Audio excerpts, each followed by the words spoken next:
자, 시작하겠습니다. 여러분, 대시바우스입니다. 유튜브 촬영이 생각보다 많이 어려워요. 일단 얼굴이 잘생겼으면 뭐 얼굴로 사람들 끌어오겠는데, 얼굴도 못생겼지, 피부도 안 좋지, 살도 찌지. 하지만 단열만큼은 누구보다 잘합니다. 여기가 송파동의 현장인데 바닥에 난방배관까지는 다 깔았고요. 오늘은 뭐랄까 하냐면 우리가 폼단열, 경질 우레탄 폼에서 중부령 단열재를 사용할 거예요. 그러면 이 상태에다 뿌려버리면 안 되겠죠. 그래서 오늘은 목공 작업을 할 거예요. 저희가 쓰는 장비들은 미러키의 7.5인치짜리 톱을 쓰고요. 테이블쇼 같은 경우는 또 똑같이 미러키, 다 미러키 제품을 사용하고 있습니다. 이거 셀프로 하시기에는 힘들어요. 저희 같은 단열 전문 업체한테 의뢰를 해주시는 게 제일 좋아요. 저는 목수가 아니에요. 하지만 학장분은 어떤 목수보다 저희 폼단열 팀이 훨씬 더 잘 잡습니다. 물론 디자인, 각 완벽하지 않아요. 1mm, 2mm, 3mm 다 틀려요.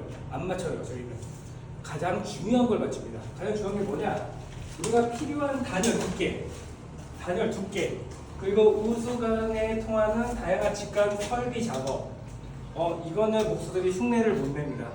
왜냐하면 한번 사고를 터져봐야 이게 엄청나게 중요한 걸 알 수가 있어요. 심지어 우리가 보이지 않는 에어컨 배관 또한 저희가 직접 하고 있습니다.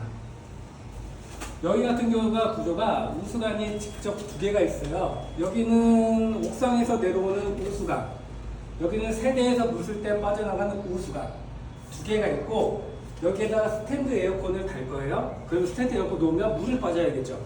그래서 물을 넣는 공간, 물 빠지는 트랙까지 다 설치를 저희가 직접 하고 있습니다.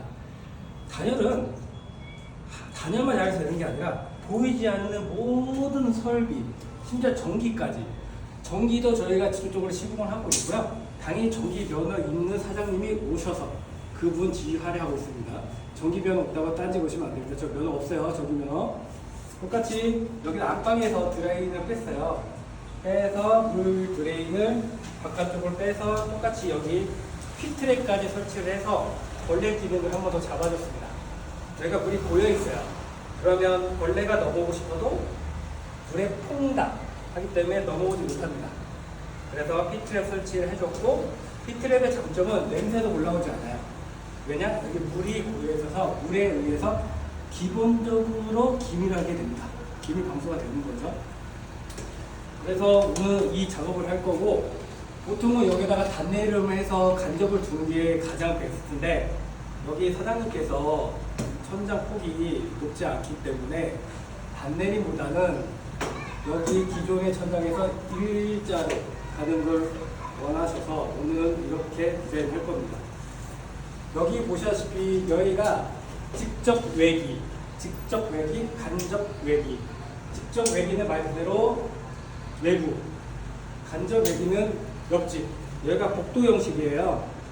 그러면 여기는 바로 간접 외기, 여기도 간접 외기. 자, 그러면 간접 외기, 직접 외기 했을 때 우리가 단열 두께를 어떻게 정해야 되는지. 보통 사람들은 핑크를 가지고 있을 때는 10cm 단열하면 된다고 생각합니다. 맞아요. 3cm 해도 단열되고 5cm 해도 단열 효과가 정말 좋아요. 심지어 1cm만 해도 단열 효과가 엄청납니다. 정말 단열재의 가장 큰 장점이라 할 수 있습니다. 근데 문제는 말입니다. 이 공기 중에는 생각지 않는 습기들이 엄청나게 많아요. 우리가 상대 습도, 절대 습도 이런 게 용어가 있잖아요. 상대 습도에서 50% 기준으로 했을 때 우리가 이슬점을 구할 수가 있어요. 내부 10도, 실내 온도 20도일 때 여기가 9.5도가 되면 표면 온도가 9.5 밑으로는 결로가 생긴다는 겁니다. 그러면 여기가 표면 온도가 떨어지지 않게 해주는 게 단열 작업이에요. 근데 이때 3cm 했다가 표면 온도가 9.5로 떨어지게 되면 어떻게 됩니까? 결로가 생기겠죠? 그럼 5cm 했어요. 또 표면 온도가 9.5로 떨어졌어요. 또 결로가 생겼어요. 그래서 7cm, 10cm까지 늘어났어요. 근데 10cm를 해놓으니까 아이소 핑크 기준으로 해놓으니까 그때부터는 50% 상태에서는 이게 결로가 생기지 않더란 말입니다. 그래서 대부분 업체들은 다 100T 기준으로 가고 있습니다. 그리고 보통 아이소핑크는 열 관리율 측면에서 0.17로 맞추기 위해서는 16cm가 필요해요. 16cm면 이 정도. 좀 가까이 맞추셔야 될 것 같습니다. 디테일한 것도 같이 보여줘야 돼가지고 저 다 안 나오니까 16cm이자 이 정도예요. 이 정도. 엄청나게 많은 두께를 잡아먹습니다. 근데 그래서 보통 우리는 핑크 하실 때는 10cm로 많이들 해요. 근데 10cm 했을 때는 단열 두께가 약해요. 그래서 원래 원칙은 열 관리율상에는 17cm. 요즘 아파트들은 거의 17cm, 20cm 단열을 하고 있어요. 내벽에 보이진 않지만. 근데 경질 우레탄 같은 경우는 열 전도율이 되게 낮아요. 핑크보다 훨씬 낮아요. 그래서 핑크가 16cm지만 경질 같은 경우는 11cm, 무려 5cm 공간 확보할 수가 있다는 겁니다. 집도 좁아 죽겠는데 5cm 그거 별거 아니다 생각하시죠? 아니에요. 엄청 차이가 나요. 심지어 여기 턱 튀어나온 것까지 싫어하시는 분도 되게 많아요. 그래서 5cm에다 작게 해달라. 모르는 분들은 네 원하는 해드릴게요. 저기 하자보수가 근데 1년밖에 안 돼요. 1년은 안 생겨요. 2년, 3년, 4년 차가 돼야 그때부터 쭉 생깁니다. 자, 그래프가 있습니다.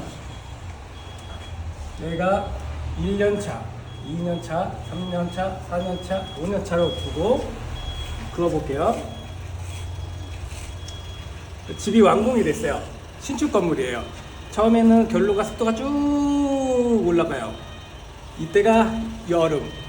이제 또 가을 지나면서 습도가 쭉 내려가요. 그래서 쭉 올라가요. 왜냐면 한기를 통해서 기존의 단열재, 유리섬유나 미네랄물이나 얘들이 다 한기를 통해서 물이 빠지기 때문에 결로가 안 생겨요. 여기가 결로점이에요. 그러다가 3년차 쭉 올라가요. 습도가 계속 올라가고 있는 겁니다. 이 습도는 누적량이에요.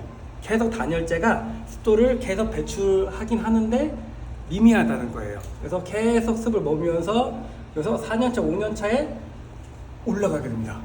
한기를 식혀도 한기 시점 자체가 위에 있기 때문에 이때부터는 곰팡이 결로가 막 비기 시작해요. 그래서 신축 같은 경우에는 5년차, 6년차, 빠르게는 3년차, 4년차에 이런 문제들이 터지게 됩니다. 이제 그래서 단열재도 선택이 정말 중요해요.